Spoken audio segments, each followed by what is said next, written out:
नमस्कार दोस्तों, अगर आप हमारे चैनल पर पहली बार आए हैं तो हमारे चैनल को सब्सक्राइब करें, लाइक करें और साथ में बेल वाला आइकन को दबाना ना भूलें, जिससे आपको हमारे आने वाली वीडियो की नोटिफिकेशन मिलती रहेगी। नमस्कार दोस्तों, स्वागत है आपके अपने यूट्यूब चैनल रीडिंग लवर्स पर। दोस्तों, अगर आप हमारे चैनल पर पहली बार आए हैं तो हमारे चैनल को सब्सक्राइब कर लें और साथ में जो बेल वाला आइकॉन है उसे जरूर दबाएँ, जिससे जो आपको हमारे आने वाली वीडियो की नोटिफिकेशन मिलती रहेगी।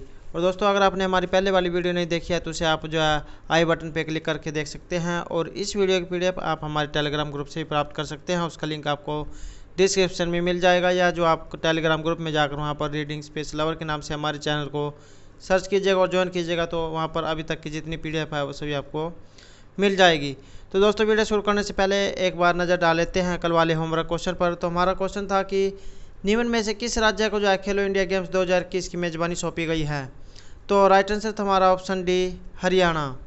तो हरियाणा के जो मुख्यमंत्री है मनोहर लाल खट्टर जी और हमारे जो खेल मंत्री है किरण रिजिजू जी, इन्होंने 25 जुलाई 2020 को घोषणा की थी कि 2021 में जो आयोजित होने वाले खेलो इंडिया यूथ गेम्स है उसके चौथे स्तर की जो मेज़बानी है ये हरियाणा करेगा।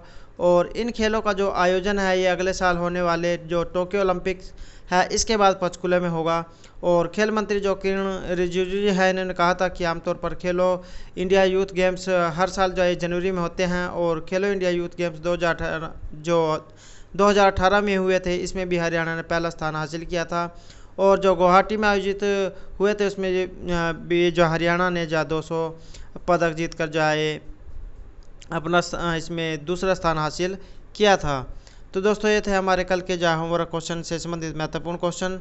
दोस्तों, वीडियो शुरू करते हैं। हमारा फर्स्ट क्वेश्चन है, प्रधानमंत्री नरेंद्र मोदी ने हाल ही में वीडियो जो कॉन्फ्रेंसिंग के जरिए कोविड-19 परीक्षण के कितने अत्याधुनिक परीक्षण प्रयोगशालाओं का शुभारंभ किया है। तो ये जो कितनी प्रयोगशालाओं का जो है इनके द्वारा शुभारंभ किया गया है। तो ऑप्शन है हमारे 4, 3, 5 या 7। तो कितनी प्रयोगशालाओं का जो है शुभारंभ किया गया है, तो ये किया गया है 3। सही आंसर है ऑप्शन बी। तो इनके द्वारा जो है 3 प्रयोगशालाओं का जो शुभारंभ है ये किया गया है। नेक्स्ट है, हाल ही में खेलो इंडिया युवा खेलों की जो मिसाल रैली का शुभारंभ है ये किया गया है। इस टूर्नामेंट का जो तीसरा जो संस्करण है ये कहाँ आयोजित किया जाएगा। तो कहाँ पर आयोजित होगा। ऑप्शन हमारे गुवाहाटी असम में, गांधीनगर गुजरात में, पटना बिहार में या अगरतला त्रिपुरा में। तो ये जो टूर्नामेंट है इनका जो तीसरा संस्करण है ये कहाँ आयोजित होगा। तो ये होगा गुवाहाटी असम में। सही आंसर है ऑप्शन ए। नेक्स्ट है, निम्नलिखित में से किस देश के पहले chief of defence staff CDS के पद पर नियुक्त किए गए हैं। तो जो चीफ डिफेंस ऑफ जो स्टाफ है जो सीडीएस इसके पद पर किन्हें नियुक्त किया गया है। ऑप्शन हमारे करमबीर सिंह, मनोज मुकुंद नरवणे, बिपिन रावत या राकेश कुमार भदौरिया। तो किन्हें जो है इस सीडीएस के पद पर नियुक्त किया गया है। तो सही आंसर है ऑप्शन सी, बिपिन रावत को जो है इस सीडीएस का जो पद है इस पे नियुक्त किया गया है। नेक्स्ट क्वेश्चन है हमारा, स्वच्छता जो सर्वेक्षण है 2020 इसके अनुसार 10 लाख से अधिक आबादी वाले शहरों में कौन सा शहर लगातार 2 तिमाहियों से स्वच्छता चार्ट में सबसे ऊपर है। तो इसमें जो है सबसे ऊपर कौन सा शहर है। ऑप्शन हमारे भोपाल, नवी मुंबई, राजकोट या इंदौर। तो राइट आंसर है ऑप्शन डी, इंदौर जो है इसमें सबसे ऊपर है। दोस्तों, अगर आपको हमारे क्वेश्चन अच्छे लग रहे हैं तो लाइक ज़रूर कीजिएगा और कमेंट बॉक्स में लिखिएगा कि आपको हमारे क्वेश्चन कैसे लगे हैं। और दोस्तों, हमारे साथ अंत तक बने रहिएगा और वीडियो को स्किप मत कीजिएगा। अगर आप जो वीडियो को स्किप करते हैं तो इससे जो आपको अधूरी जानकारी मिलेगी, इसलिए वीडियो को स्किप मत कीजिएगा, क्योंकि इसमें जो है आपके जो आने वाले जो एग्ज़ाम है उनके लिए महत्वपूर्ण प्रश्न है, इसलिए वीडियो को स्किप मत कीजिएगा।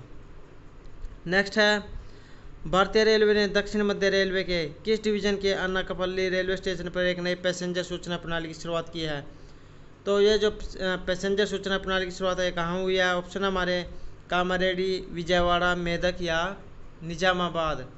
तो ये हुई है विजयवाड़ा में। राइट आंसर है ऑप्शन बी, विजयवाड़ा। नेक्स्ट है सरकारी दूरसंचार कंपनी बीएसएनएल और किन के पुनरुत्थान योजना में तेजी लाने के लिए मंत्री समूह जीओएम का गठन किया गया है।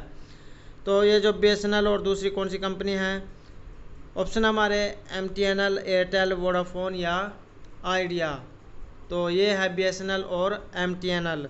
राइट आंसर है ऑप्शन ए, महानगर टेलीकॉम निगम लिमिटेड जो है ये और भारत संचार निगम लिमिटेड, इनकी जो पुनरुत्थान योजना में तेजी लाने के लिए मंत्री समूह का जो है गठन किया गया है। नेक्स्ट है केंद्रीय पर्यावरण, वन एवं जलवायु परिवर्तन मंत्री ने नई दिल्ली में द्विवार्षिक भारत में वन क्षेत्र की जो स्थिति रिपोर्ट है 2019 की जारी की है। और यह भारत में वन क्षेत्र की स्थिति रिपोर्ट का कौन सा संस्करण है। ऑप्शन हमारे 15वां, 16वां, 17वां या 18वां। तो ये है 16वां संस्करण। सही आंसर है ऑप्शन बी, 16वां संस्करण। नेक्स्ट है भारतीय रिजर्व बैंक ने मोबाइल ऐप मनी लॉन्च किया है जो नेत्रहीनों से जो है मुद्रा के नोट के मूल्यवर्ग की पहचान करने में मदद करती है। यहाँ पर जो है मनी जो ऐप लॉन्च की गई है, यहाँ पर इसमें जो MAN है इसका जो है मतलब क्या होता है, इसकी फुल फॉर्म क्या होती है। ऑप्शन हमारे mobile added note identifier, mobile automated note identifier, mobile artificial note identifier या मोबाइल ऑडिटर नोट आइडेंटिफायर। तो सही आंसर है option A, mobile added note identifier. तो ये जो है इस MANI की फुल फॉर्म है। और एग्ज़ाम में जो है इस प्रकार के क्वेश्चन जरूर पूछे जाते हैं। तो ये क्वेश्चन जो है आपके आने वाले एग्ज़ाम के लिए महत्वपूर्ण रहने वाले हैं, इसलिए इन क्वेश्चनों को आपको जो है अच्छे से याद कर लेना है। नेक्स्ट है निम्नलिखित में से किसने 28वें सेनाध्यक्ष का कार्यभार संभाला। तो ये जो 28वें सेनाध्यक्ष है इसका कार्यभार किन के द्वारा संभाला गया है। ऑप्शन हमारे बीरेंद्र सिंह धनोआ के द्वारा, करमबीर सिंह के द्वारा, मनोज मुकुंद नरवाणे के द्वारा या बिपिन रावत के द्वारा। तो ये जो है कार्यभार किसने संभाला है, ये संभाला गया है मनोज मुकुंद नरवाणे के द्वारा। सही आंसर है option C, Manoj Mukund Naravane. Next है हाल ही में किस IIT के शोधकर्ताओं ने घंटे में कोविड-19 का पता लगाने के लिए रैपिड टेस्टिंग डिवाइस विकसित किया। तो ये जो महामारी चली हुई है कोविड-19 कोरोना नाम से, तो इसका पता लगाने के लिए जो रैपिड टेस्टिंग डिवाइस विकसित की गई है, तो ये कौन सी जो है IIT के द्वारा इसको जो तैयार किया गया है। ऑप्शन हमारे IIT खड़गपुर के द्वारा, कानपुर के द्वारा, दिल्ली के द्वारा या रुड़की के द्वारा। तो इसको किया गया है खड़गपुर के द्वारा। IIT खड़गपुर ने जो है इसको ये जो डिवाइस है टेस्टिंग की, इसको विकसित किया है।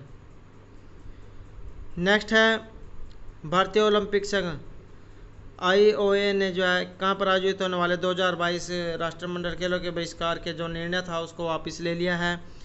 तो ये कहाँ पर होने वाले थे जिसके निर्णय को जो आप वापस ले लिया गया है। ऑप्शन हमारे टोक्यो, बीजिंग, मॉस्को या बर्मिंघम। तो ये होने वाले थे बर्मिंघम में। सही आंसर है ऑप्शन डी, बर्मिंघम में। तो भारतीय ओलंपिक संघ ने जो है बर्मिंघम में जो आयोजित होने वाले 2022 के जो राष्ट्रमंडल खेल थे इनके बहिष्कार के निर्णय को वापस ले लिया है। नेक्स्ट है भारत के सबसे बड़े अर्धसैनिक बल, ये जो CRPF है, इसके जो महानिदेशक पद से कौन जो सेवानिवृत्त हुए हैं। तो CRPF के पद से कौन सेवानिवृत्त हुए हैं। ऑप्शन हमारे विवेक जौहरी, RR भटनागर, विवेक जौहर या तुषार मेहता। तो ये हुए हैं RR भटनागर। राइट आंसर है option B, RR Bhatnagar. Next है केंद्रीय पर्यावरण, वन एवं जलवायु परिवर्तन मंत्री ने नई दिल्ली में द्विवार्षिक भारत में वन क्षेत्र की स्थिति रिपोर्ट 2019 जारी किया है।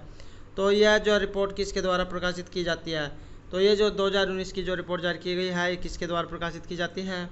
ऑप्शन हमारे भारतीय भूवैज्ञानिक सर्वेक्षण के द्वारा, वन अनुसंधान संस्थान के द्वारा, भारतीय वन सर्वेक्षण के द्वारा या भारतीय वानिकी अनुसंधान और शिक्षा परिषद के द्वारा।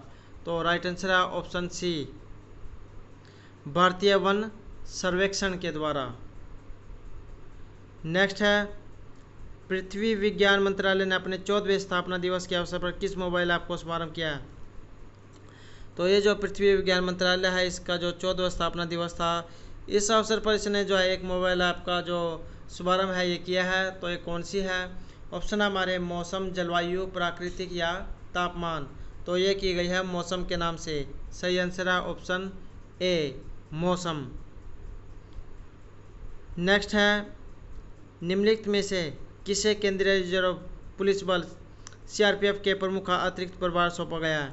तो सीआरपीएफ का जो अतिरिक्त प्रभाव है किन को सौंपा गया है? ऑप्शन हमारे विवेक जौहरी को, सुनील अरोड़ा को, एसएस देसवाल को या राजेश चंद्र को। तो ये सौंपा गया है एसएस देसवाल को। दोस्तों अगर आपने अभी तक हमारे चैनल को सब्सक्राइब नहीं किया तो सब्सक्राइब कर लें और साथ में जो बेल वाला आइकॉन है उसे ज़रूर दबाएं, जिससे जो आपको हमारे आने वाली वीडियो की नोटिफिकेशन मिलती रहेगी। नेक्स्ट है, भारत में वन क्षेत्र की स्थिति रिपोर्ट के अनुसार क्षेत्र की दृष्टि से किस राज्य में देश का सबसे बड़ा वन क्षेत्र है? तो ये जो भारत में वन क्षेत्र की जो स्थिति की रिपोर्ट है इसके अनुसार क्षेत्रफल की दृष्टि से देश का सबसे बड़ा वन क्षेत्र कहाँ पर है?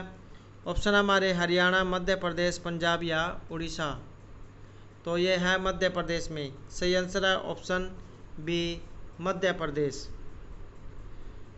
नेक्स्ट है, भारत और किस देश ने 27 जुलाई 2020 को रक्षा उद्योग और प्रौद्योगिकी साझा करने समेत कई क्षेत्रों में रणनीतिक सहयोग को बढ़ाने का संकल्प व्यक्त किया है? तो ये जो 27 जुलाई 2020 है इसको रक्षा उद्योग और प्रौद्योगिकी साझा करने समेत कितने जो है कई क्षेत्रों में रणनीतिक सहयोग को बढ़ाने का संकल्प व्यक्त किया गया है? तो ये किस देश के द्वारा किया गया है? ऑप्शन हमारे नेपाल, चीन, पाकिस्तान या इंडोनेशिया। तो ये है इंडोनेशिया के द्वारा। राइट आंसर है ऑप्शन डी, इंडोनेशिया। नेक्स्ट है, निम्नलिखित में से किसने हाल ही में गिनी बिसाऊ के राष्ट्रपति का चुनाव जीता है? तो गिनी बिसाऊ के जो राष्ट्रपति है का चुनाव किने जीता है? ऑप्शन हमारे Jose Mario Vaz, Domingos Simoes Pereira, Umaro Sissoco Embalo या अरेस्टिडस गोम्स। तो ये जीता गया है उमारो सिस्कोको एम्बोलो के द्वारा। सही आंसर है ऑप्शन सी, उमारो सिस्कोको एम्बोलो। तो ये जो है गिनी बिसाऊ के राष्ट्रपति बने हैं। नेक्स्ट है हमारा, राष्ट्रीय खनिज विकास निगम का अध्यक्ष और प्रबंध निदेशक हाल ही में किन्हें नियुक्त किया गया है? तो ये जो खनिज विकास निगम और जो इसका अध्यक्ष और प्रबंध निदेशक हाल ही में किन्हें नियुक्त किया गया है? ऑप्शन हमारे सुमित देव, अनुज प्रताप, राहुल कुमार या प्रमोद त्यागी। तो राइट आंसर है ऑप्शन ए, सुमित देव को जो है ये राष्ट्रीय खनिज और विकास निगम का जो अध्यक्ष और प्रबंध निदेशक हाल ही में जो है नियुक्त किया गया है। नेक्स्ट है हमारा, निम्नलिखित में से किसी एक वर्ष के लिए रेलवे बोर्ड के अध्यक्ष के रूप में फिर से नियुक्त किया गया है? तो ये जो रेलवे बोर्ड के जो अध्यक्ष हैं 1 साल के लिए इसका अध्यक्ष किन्हें नियुक्त किया गया है? ऑप्शन हमारे पीयूष गोयल को, अश्विन लोहानी को, सुधीर भार्गव को या वीके यादव को। तो ये किया गया है वीके यादव को। राइट आंसर है ऑप्शन डी, वीके यादव को जो है 1 वर्ष के लिए रेलवे बोर्ड के अध्यक्ष के रूप में फिर से नियुक्त किया गया है। तो दोस्तों ये थे हमारे आज के करंट जीके के महत्वपूर्ण प्रश्न। दोस्तों अगर आपको हमारे क्वेश्चन अच्छे लगे हों तो हमारे चैनल को सब्सक्राइब जरूर कीजिएगा और साथ में बेल वाला आइकॉन को दबाना ना भूलें, जिससे जो आपको हमारे आने वाली वीडियो की नोटिफिकेशन मिलती रहेगी। और दोस्तों एक जो है हमारा क्वेश्चन है, तो क्वेश्चन हमारा, भारतीय विज्ञान कांग्रेस के 107वें संस्करण का जो आयोजन है ये किस शहर में किया जाएगा? ऑप्शन हमारे बेंगलुरु, चेन्नई, हैदराबाद या मुंबई। और इस क्वेश्चन का आंसर आपको कमेंट बॉक्स में देना है और इस क्वेश्चन के बारे में डिस्कस हम नेक्स्ट वीडियो में करेंगे। और दोस्तों आंसर के बारे में आपको जो है जितने भी ज़्यादा पता हो उतना लिखा करें, क्योंकि जो चीज़ को आप लिख देते हो जो आपको बहुत ज़्यादा लंबे समय के लिए याद रहती है, इसलिए जो है आपको जितने भी पता हो उतना लिखा करें। और दोस्तों हमारे साथ अंत तक बने रहने के लिए धन्यवाद।